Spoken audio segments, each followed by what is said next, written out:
Good evening, everyone. We are now going live with the one and the only Mr. C. You know, uh, uh, uh, it's just an honor. It's just an honor to have him. And by I'm not even going to talk much anymore. He's in the studio now, waiting to come on. So we're going to bring him on. Hello, how are you? Hey, Mr. C, how are you doing? I'm A plus, man. How are you? Hey, I cannot complain, but I tell you, it's an honor just to have you on the show tonight. It's an honor to be here, actually.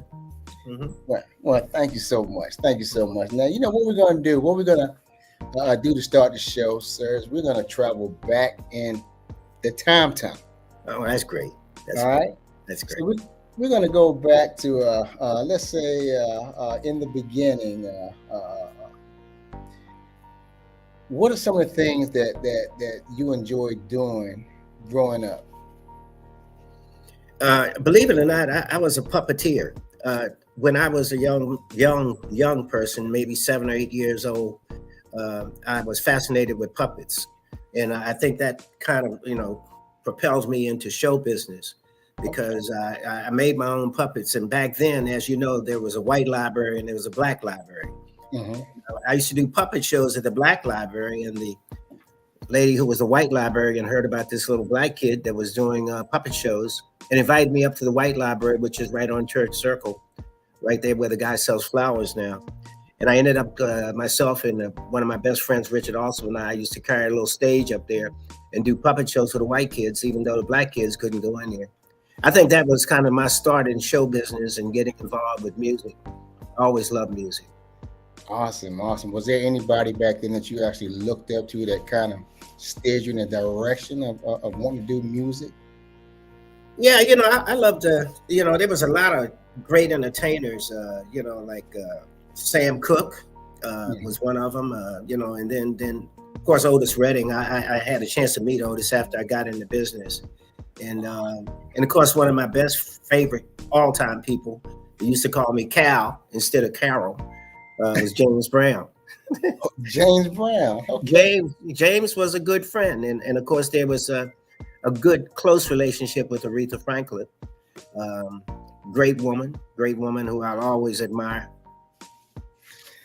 Wow. So did you actually meet Aretha Franklin? Yeah, we spent time together. She and I were good friends. Aretha was a great fan of hard crabs, as she used to call them. Maryland crabs were one of her favorite items. So whenever she would come to town, back when I was in radio, she'd ask me to, bring her some hard crabs. But we had a good relationship. And, of course, I played her music when I first got into radio. Now, how I got into radio is a very interesting segment of my life as well. Yeah, we're definitely going to get to that part. Definitely. Mm-hmm. But now you also mentioned that you met James Brown. So how much interaction did you have with James Brown? A lot. A lot. James was always a historian. He would always tell me what I should and shouldn't do, the ladies that I should see or should not see. And, James had more women than everybody would ever know. And James would always say, man, this is what you need to do. And that was it. I mean, he would spend hours just sitting there when he wasn't dressing. Whenever he was in his dressing room, he had at least 15 suits that he had decided on to wear. And he would say to his lady, he said, pick me a suit out. And then those shoes there and that. I mean, every place he went, it was at least 10 or 15 suits. But James and I used to spend time before we went on stage. And Mm-hmm. So he made that many changes while performing.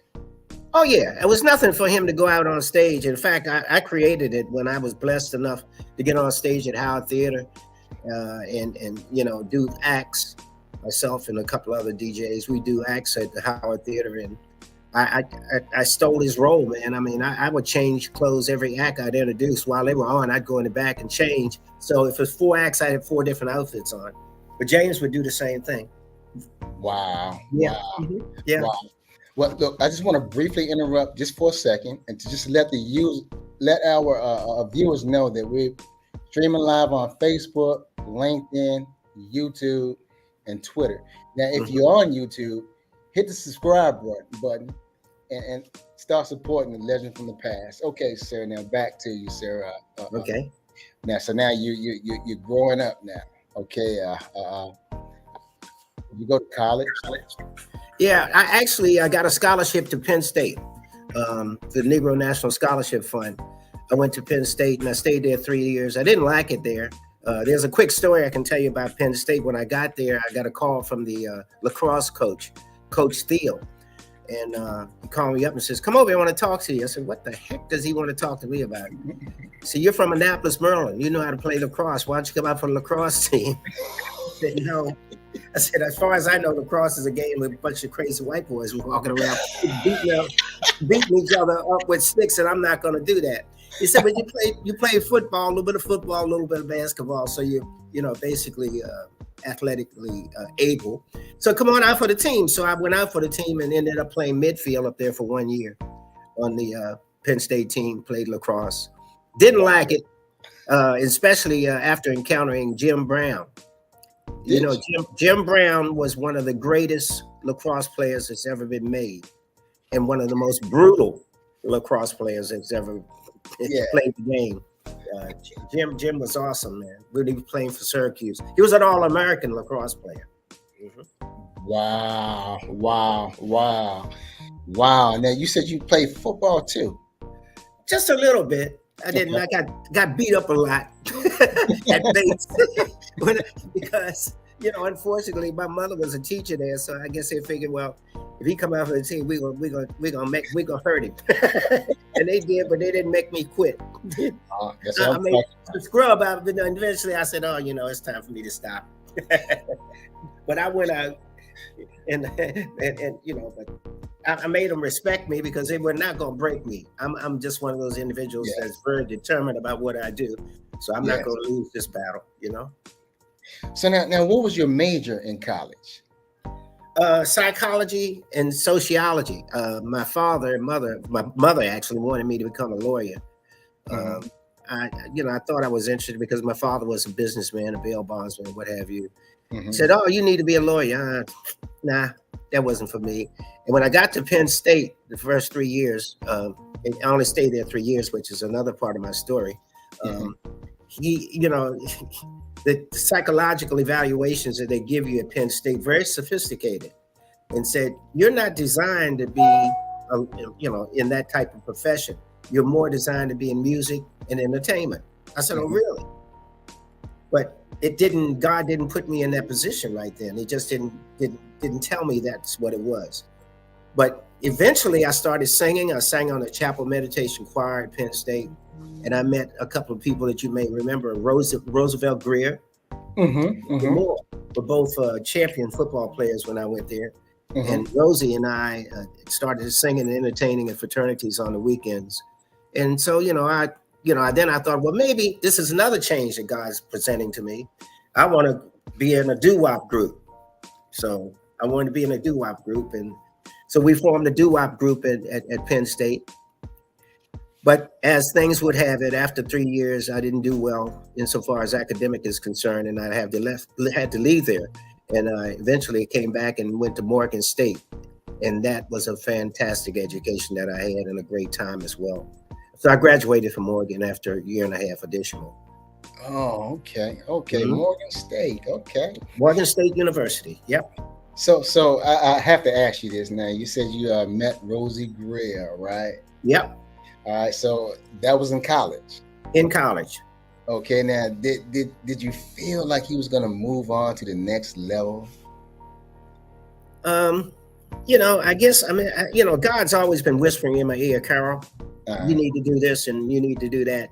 I taught Sunday school when I was a kid up at Asbury Church. Okay. And I thought, I never thought about being a preacher or anything of that sort, but I always had this eerie feeling that God was controlling my life, and He has.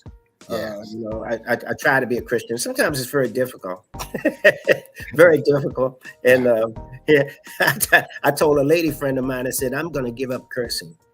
That was very, very difficult. That was about 7 months ago. No cursing, no swearing, nothing. Uh-huh. And for about a month and a half, I would slip up maybe once a week and say something I shouldn't say, and then pretty soon now I'm pretty good about it. I don't curse or swear.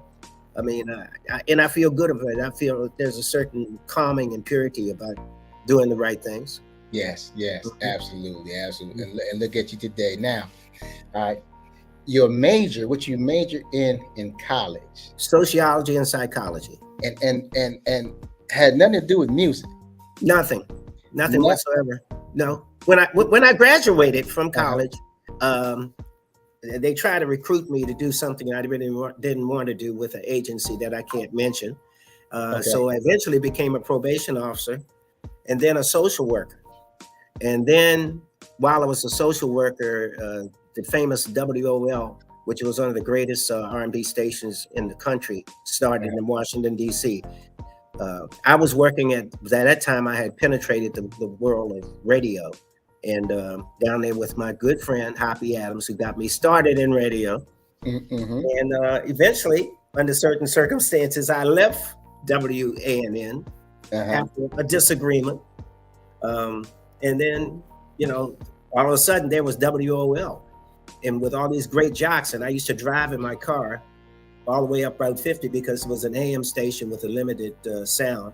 Mm-hmm. You know, so I just said, no, let me go up there and hear this station. I said, oh my God, I need to be on that station. And I didn't have a tape because I had left WANN and I had no place to make a tape. So I went up to WEBB and I had, Chuck Leonard was a friend of mine, and he had gotten a job at WWRL in New York. And it was a great thing because to go to New York was the end of all. Sure, And sure. he says, come on up here and bring a half a pint of rum and we'll get this done. So I went up to WEBB and said, I'm trying to get a job at this WOL station. He said, well, I'm going to work for them. It's Sonderling Broadcasting. And he said, but by the way, you have one of the worst voices that I've ever heard. I said, oh, thanks a lot. But this was Chuck Leonard. Chuck had the bass voice and was very, very, very, calculated and very distinctive. But he was Chuck Leonard here, And Chuck did my tape for me after a pint of rum, not a half a pint, a pint of rum. And he says, now you take this 5-minute tape and take it up to WOL and tell them I sent you because I'm going to work for the same company. Yeah. I got up there and this white program director looked at me and says, where'd you work? I said, WANN. Never heard of it. Let me look it up. Oh, that's a country station. You don't know anything. I said, you know what you're getting ready? He said, you know what? You sound like the word. I'm very serious. And he said, but we need someone so bad that we're going to hire you. I said, oh my Lord, you got to be kidding me. Because I was working as a social worker in DC. And I ended up doing weekends starting the next weekend after I made my visit there. And he told me, this is a hype tape. Somebody helped you make this. I said, yeah, Chuck Leonard did. He said, well, he did you a favor because you're not good at all. And the rest is history. I mean, I got there and I started to get better and better and better. And I ended up staying there 16 years. 16.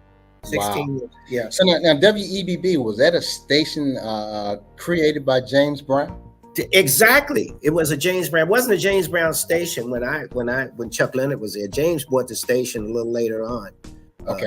And did very well, but it was one of his stations. And it's an AM station with a limited, coverage and so forth. But James, once again, we get back to James Brown. He was quite the man. Wow. Mm-hmm. I never knew that he spent that much time in Baltimore, or was it just a radio station? Had a motel up there too. They had a hotel motel up there. Wow. He had several properties up there. Unfortunately, did not fare very well. James was not a very good businessman. James always put his emotions into what he did. He was very hard-headed and very calculated in what he did. If he made up his mind he was going to do something, he would do it. Which can, that's evidenced by all the women he was married to. So he made up his mind he was going to do something, he did it. Yeah. Well, how was it working with Hoppy Adams? Hoppy Adams, I thank Hoppy for getting me started.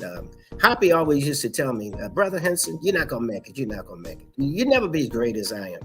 I was Hoppy's banner carrier, have deacons and preachers had carriers. Well, I would carry his records. I was down at Carr's Beach up in the little booth up there when Hoppy was on the air for Ballantine Beer, and I was listening to the station with my headphones on, and I was the one that cued Hoppy when he wanted to go off way down Tappahannock, Virginia, someplace to do a gig. Come on, Carroll, I'm going down to Tappahannock. Get me out there and keep me out till 4 or 5 o'clock in the morning. And he, just to bring his records and carry stuff around.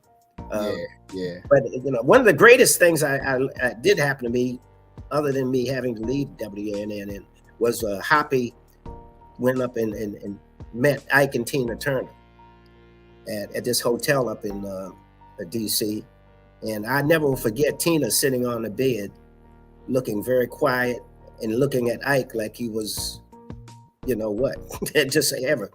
And he said he and Hoppy were talking business about something, and Tina was just sitting on the bed, just sitting there like a robot.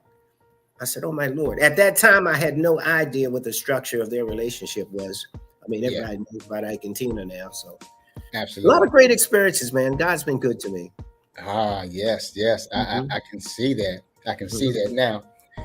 One question that I would love to ask, that I am going to ask, there was a lot of great entertainers that came through Carr's Beach. Yeah. Who was responsible for making that connection with the entertainment? Was it Hoppy Adams? No. The beach was owned by some gentlemen out of Baltimore. One of them was Willie Adams, very famous Mr. Willie Adams, and a whole bunch of people. They made the contacts, and also there were local promoters that would book these people to come to the beach. So they would book the beach and pay the beach a fee to use the pavilion. It was interesting how that happened. The beach was the only place that African Americans could go. Yes. Until you had the Royal Theater up in Baltimore and Pennsylvania Avenue, and of course the famous Howard Theater. Yes. Yeah, that's still there. I remember my parents taking me there when we would go shopping on Saturday, and then after shopping, it was kind of like a regular thing for us to go to the Howard Theater. And I said to my father, I said, one day I'm gonna have my picture up on that poster on the side of this building, and it's going to be, I'm going to be a part of this show. And the father said, yeah, well, you don't know if you're going to get that done. At that time, I had no idea that I was going to be in radio. Wow. Well, you know what? We are glad that you are in radio, because you have really made or had a major impact on not just where you are, but everyone that's in the surrounding area. There's a lot of people here on Facebook that's really giving you 6 stars. Oh my goodness.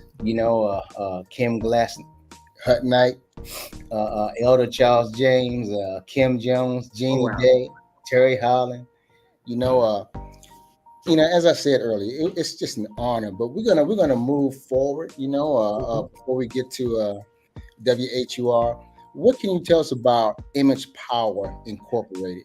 Well, I was fired from radio. Let me just be blunt about that. In 77, basically let go. I mean, when you spend 14, 15 years at a radio station, you're very fortunate because your ratings go down. You get old. You start doing things you shouldn't be doing, and I just got sloppy.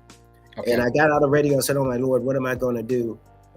What is a retired disc jockey going to do?" And I went into marketing and public relations. From there, I went to work in Annapolis for a group called the Cedar Corporation. A guy by the name of Leonard Blackshear told me, he said, "Well, you should be good in public relations and marketing." And in the interim, I tried to work for my father, and that didn't work. Carroll Hynson Sr. told me, "You don't need to be here. You need to calm down. You're not ready for this office yet." So okay. So he started the bail bondsman, right? I'm sorry? He started the bail bondsman?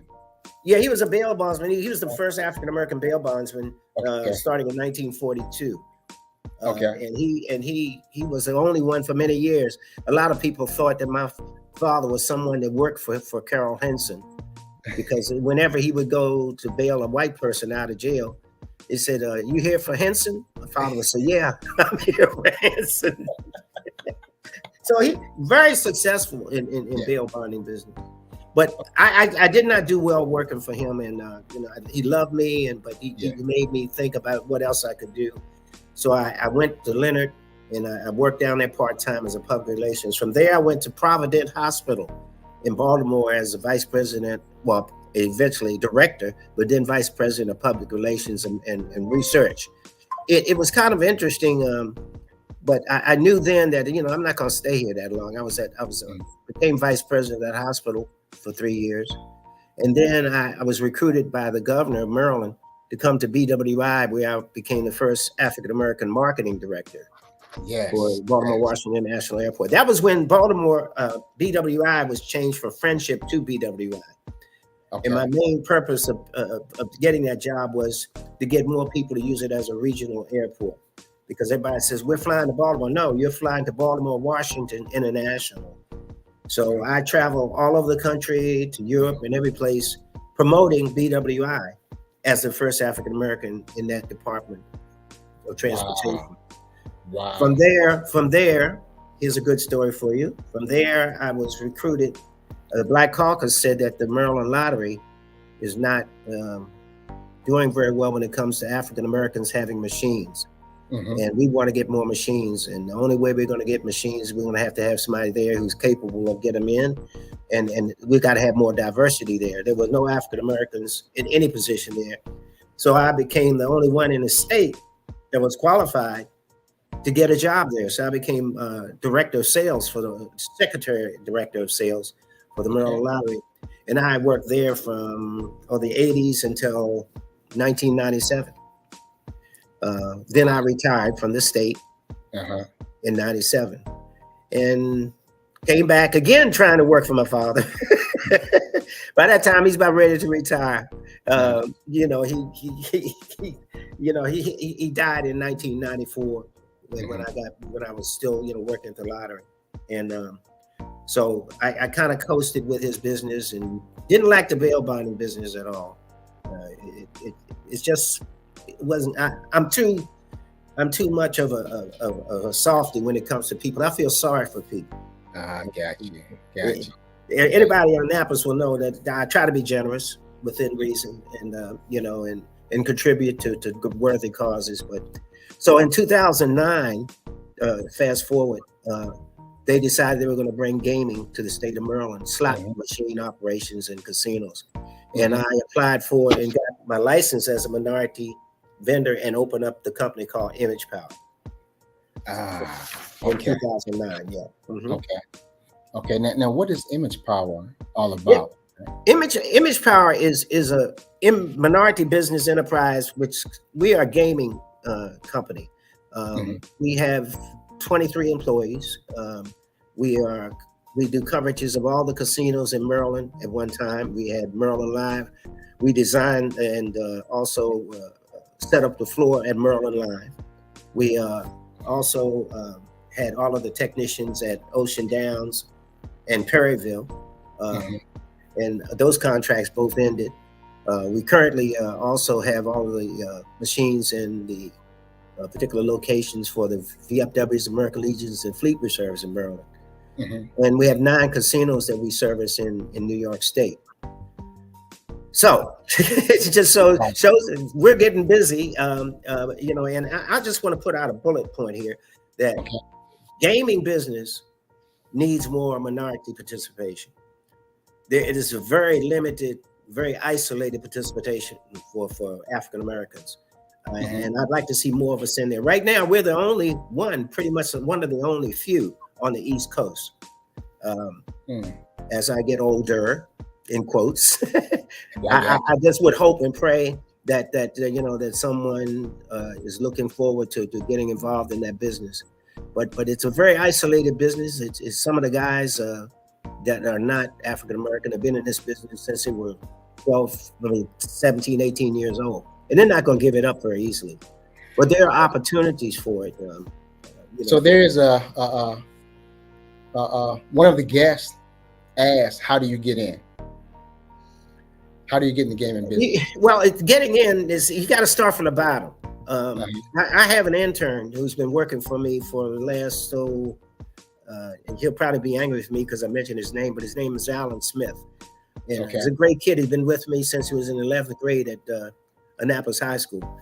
And what I did, I said to him, I said, Alan, one of these days I'm going to retire. You need to look what you're going to do when you're not working for me anymore. He's in college and everything. So I told Rob Norton, who is the head of the Cordis Corporation, I said, do you see this young man here? We were at the Minority Business Breakfast. I said, guess what you're going to do? You're going to hire him in another year. And this guy looked at me and he says, I am? He said, yeah, he's pretty sharp. He says, guess what, Mr. Hynson? I'm going to hire him. Wow. So that means that Alan is going to get a job. And I think it takes more of those kind of movements on our part. Whenever I can shove someone into opportunity, if one day I'm going to sell my company very soon. And again, I would hope that maybe someone of minority background or minority participants can get involved in buying it from me. So I can relax some and enjoy my Corvette. That's what I'm talking about. That's what and you put it out here on the Legend from the Past and Future show. Yeah. So anyone with the skill set or motivated towards doing that, here it is. Yeah, and here's the thing, Brother Wallace. You have to you have to understand that you can't get in from the top. You got to get in and learn the business. I was fortunate because I worked at the lottery for 15 years, so I had background. I had when they said, well, what is your background before we give you your license? You got a gaming license requires you to be relatively clean. You can't have any convictions for anything that's shady. So they do look into your background when you get your gaming license. So in order to work in a casino, you see people work in a casino, they all have gaming license. Yes. Okay. All right. So now, Mr. C, I'm looking at your resume here, and I'm looking at Provident Hospital Incorporated.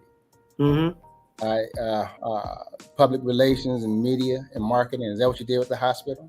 Yeah, I started as director of public relations, marketing, and research, and then became group vice president before I left and went to BWI Airport.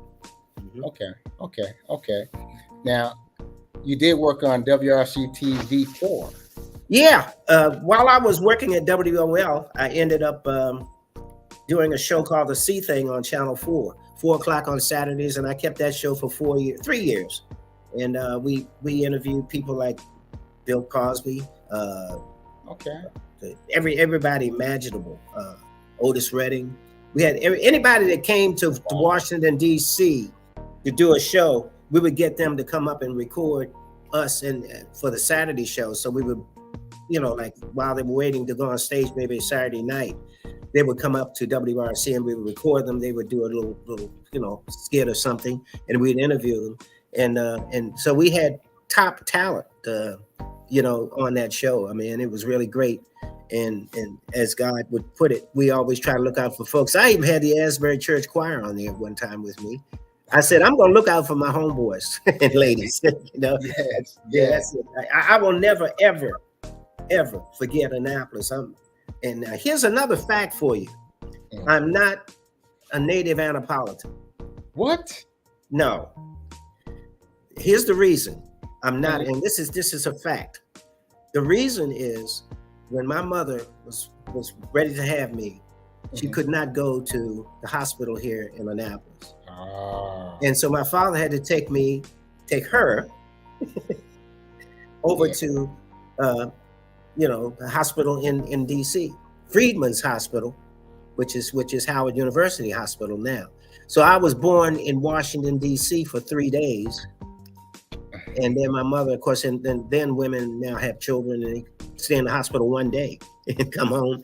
Back then, ladies would stay in there 3 days or so.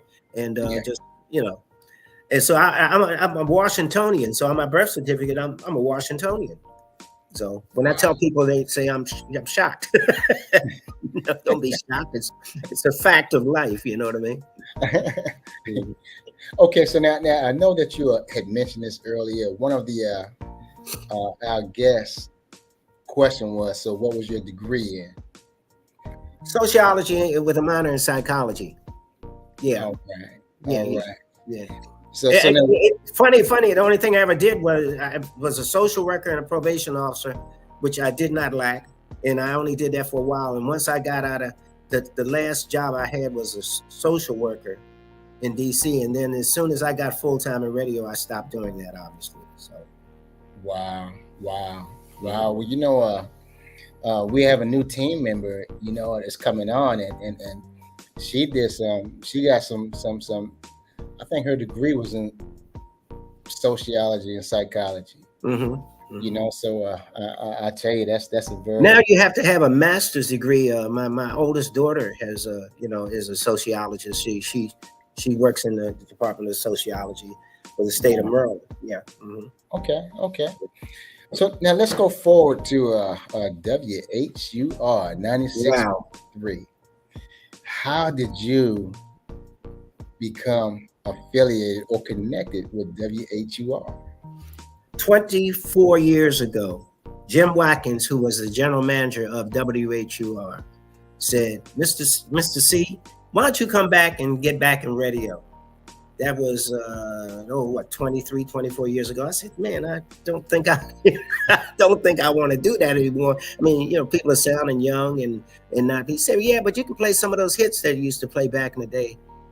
And then they sent the program director down there to talk to me, and I don't turn down money. Yeah, I know that's right. I'm a Capricorn. You know how that is. It's just but let me just say that, and I started there 24 years ago. I'm sorry. Mm-hmm. So that would mean that I would be there. And I said we started out playing all these old records from the 50s and 60s. It was good for a couple of years, and then I said to my producer, I said, look, this is not working. I mean, these records are old. People are outgrowing. I mean, our audience is getting older. Yeah. I mean, younger. So the younger people, the focus of radio is 25 to 54. Okay. So that means that you gotta appeal to that type of group in order, because that's what people buy from. A person said, I'm going to buy your show. What is your ratings? 25 to 54. So we do very well, but we had to up our game. Uh-huh. Our game is now, instead of paying 50s and 60s, we now pay 70s, 80s, and 90s. Okay. And basically, the name of the game is old school. Let me get that in. Old school will never die. There's certain songs that you hear, Devotion by Earth, Wind and Fire, Everything by the Temptations. You automatically know, even young people know what that means, or they know that song. And look at all the groups that have sampled old school. Yes, that's true. On WHR, we have the only show that has an old school flavor. Mm-hmm. Some of the powers that be have said, well, do we need to keep doing this because this show is not going to get ratings?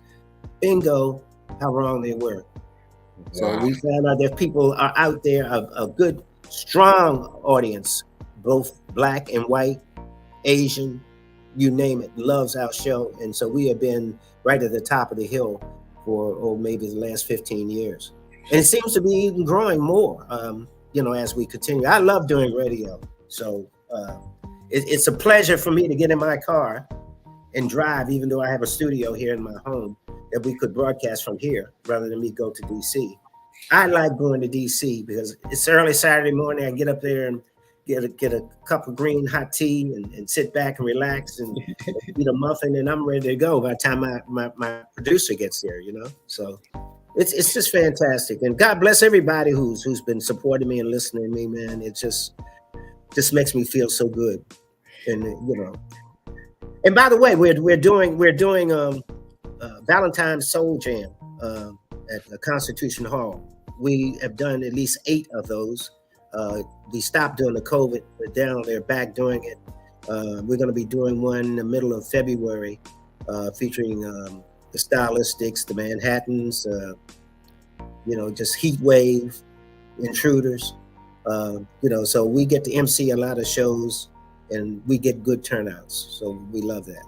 That's awesome. That is really awesome. Now, how did you come up with the time tunnel? Um, Actually, I want to take possession of it. The gentleman that came up with it was named Dave Dickerson. Dave Dickerson was the one that came and hired me, and Mhm. and he reluctantly hired me, but the general manager, Jim Watkins, told him to hire me. But I knew that he didn't want to hire me, but he had no choice because he was told by his boss to hire me. Yeah. And so he named the show the Time Tunnel. I can't take possession of that. Okay. I just stay honest, you know. Yes. Um, Yes. but now it's become a staple in radio, and a couple of the radio stations have tried to steal it. It was a Baltimore station that tried to call it Tim's Time Tunnel or something, you know. Mm. But we there's a methodology to what we play. We Mhm. only play the top songs. And most of the songs now are structured. When you look in the computer, it tells you how many people will listen to you when you play a song, Okay. how much you play it, how you blend it. Like I never knew, and my producer told me, says that Washington D.C. is dominated by females. Mhm. Females don't like funk. Now I'll probably get a lot of feedback on that one, but if you want to make it right, you have to play more of the nice, soft, feel good music. And then you got to mix some funk in there for the guys that are out there washing their cars and running errands and raising, you know what, because they got to do some honeydews. so we mix our show up. It's probably 35% funk Yeah. and 65% mellow stuff. Absolutely. Well, we grew up off of the Isley Brothers. Oh, yeah. yeah. Smokey Robinson and the Delphonics, and all those great groups. I've been in your office, sir, and there's a lot of photos on the wall. So, can you talk about some of the? You mentioned James Brown, Aretha Franklin. How many others have you actually come in contact with and met? Well, here's something that'll blow your mind. Everybody's heard of Chuck Brown. Right. Well, I actually, myself and another friend of mine had Car Seat Productions. We discovered Chuck Brown. Not only did we discover him, we produced his first two albums, which were "We the People" was the very first, and you can Google it. Remember We the that. People, and the second album was "Salt of the Earth." If you Okay. turn it over, flip the album over, you'll see produced by Car Seat Productions, and my name is on the album. So Wow. that funky beat that you hear was a little effort between Chuck, myself, and a guy by the name of Joe Tate, who's not with us anymore, and then we got started. Chuck we met Chuck when he first got out of the slammer, and somebody had given him a guitar to play with while he was in jail. And I met him when I was at WOL, and I said, Chuck, man, you should let me record you. Oh, man, I don't know. I said, come on, man. And bingo, we got it. And after two albums, Chuck decided he wanted to go off on his own. And so for 2 years, he kind of sat tight. Clarence Avon of Sussex Records was the producer of, the ones whose label we were on. And we did very well with Chuck, and we ended up friends. When he passed away, we got calls from radio stations says, we didn't know that you, Mr. C, was the one that discovered Chuck Brown, because I never bragged about it, and I'm not going to brag about it today. But I love the fact that I was there with him and know that this man had talent that was enviable, that just got bigger and bigger and bigger and bigger. And I will always love him. He's just one of those people. We also had another song by a group called The Fuzz, I Love You for All Seasons. It's a million seller. Yeah. A group of girls that call me up and says, hey, Mr. C, we can sing. And they sang to me on the phone. I said, come on up here. Let me record you in the studio up here. And they came up and sang. 3 months later, they got a #1 song. So wow. I love music. I love music. And like I said, God is my witness. Things have just been really great for me. I enjoy being me. I think we're gonna see we're gonna be a part of Mr. C in the Time Tunnel for so long. We're gonna be another 20 years. A lot of people think that I'm my son. You can't be the same guy. You know, the Mr. C we knew was back in the 60s. You can't be the same one and sound that young because I have a lot of energy. And that was what Chuck Leonard told me. He says, man, you got to sound like the top 40 jocks. You know, you got to have that energy, and a lot of black jocks don't have that energy. They're very laid back. This is so and so and so. You know, come on, pick it up, make it happy, make it sound like you're laughing even when your stomach is twisted up or something. And I think God's given me that gift. Yes. Well, you know, I could stay here all night and talk to you. You know, one listener said, "Thank you, Carroll Hynson, for all that you've done and all that you are still doing." Thank you. So, if you had to leave something encouraging to our viewers on your success and what it takes to get there, what would you say? Don't be afraid to take chances and trust in God.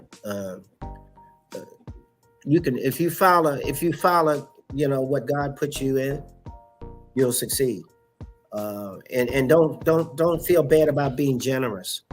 I've had people walk up to me in Annapolis, and I think maybe shouldn't even tell you this, but there are people walk up to me, they ask me, Mr. Hynson, I need some money for diapers. I need some money for supplement. Can you lend me $10?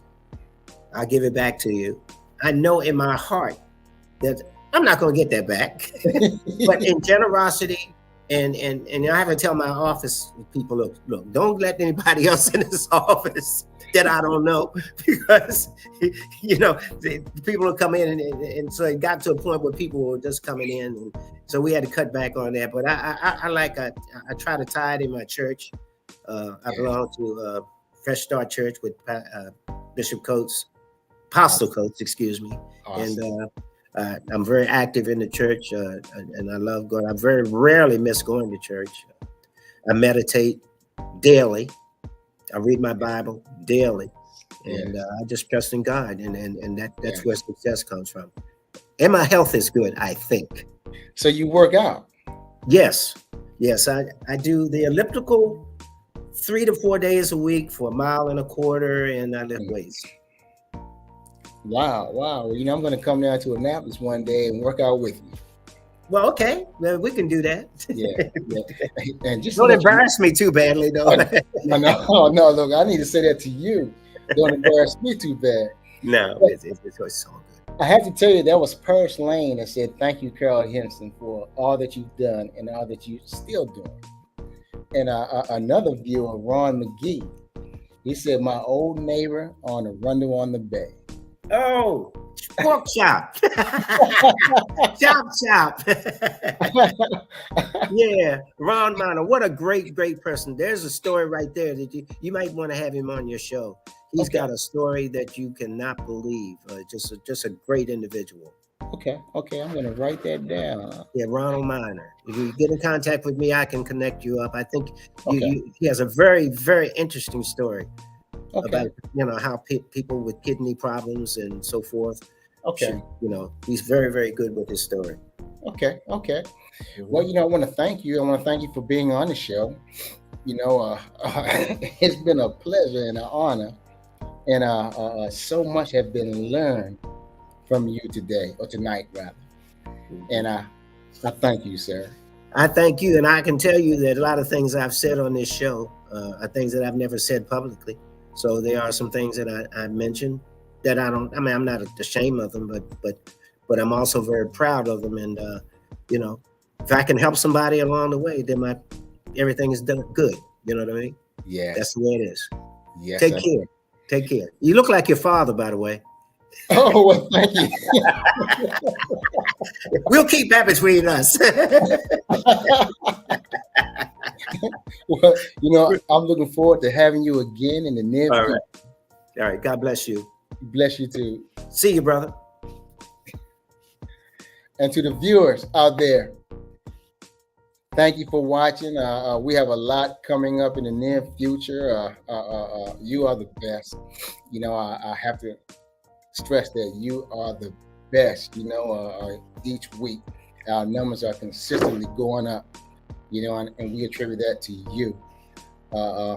Next week, we have Carl Snowden that will be on in recognition and honor of Martin Luther King birthday. You don't want to miss that show. And again, leave your comments. Thanking Mr. Carroll Hynson for being on, Mr. C. Great show. Honor. See you next week. Peace.